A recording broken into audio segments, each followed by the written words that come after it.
morning po sa ating lahat. Welcome ulit sa ating munting channel, Jellerman's Vlog. At dito po tayo sa bayan po ng Kuya po.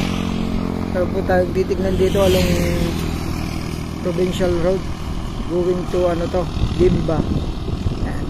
Labas po ng Anao exit dyan. Tapos dito naman sa kabila, palapas po ng Tiplex po ng car.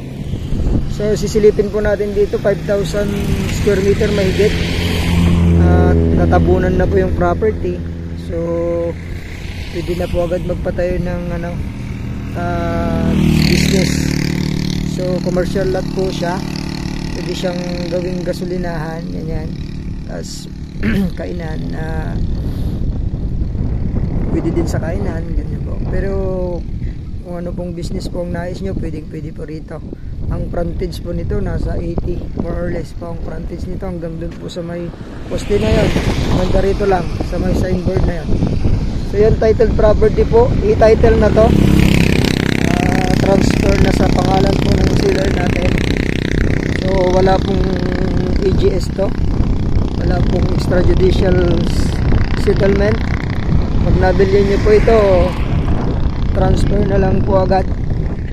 Ayan, looking po yung bundok. So tabon pa lang daw, sabi ni seller to, umabot na siya ng almost 2 million, sabi niya. So sabihin natin na nakaring ko po yung sa dulo. Yan, labasan po na papuntang Tarlac, pwede din po dyan papuntang Gimba, labas ng Cabanatuan. Tiplex to, nasa lang po ito, nasa 5 to 8 minutes nandito ka na po sa property, wala pa. Ayan, ganda po nitong property na to, malinis po ang title, wala pong problema sa papel.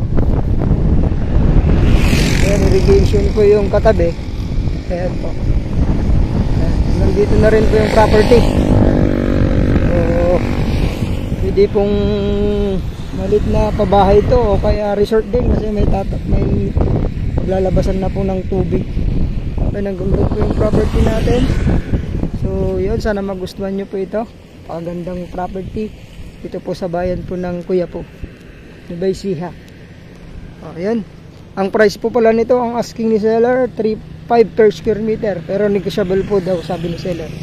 Sagot po niya ang capital gain tax. So maraming salamat pong muli. Sana magustuhan niyo po ito, 5,000 mahigit. God bless po sa ating lahat. Thank you so much.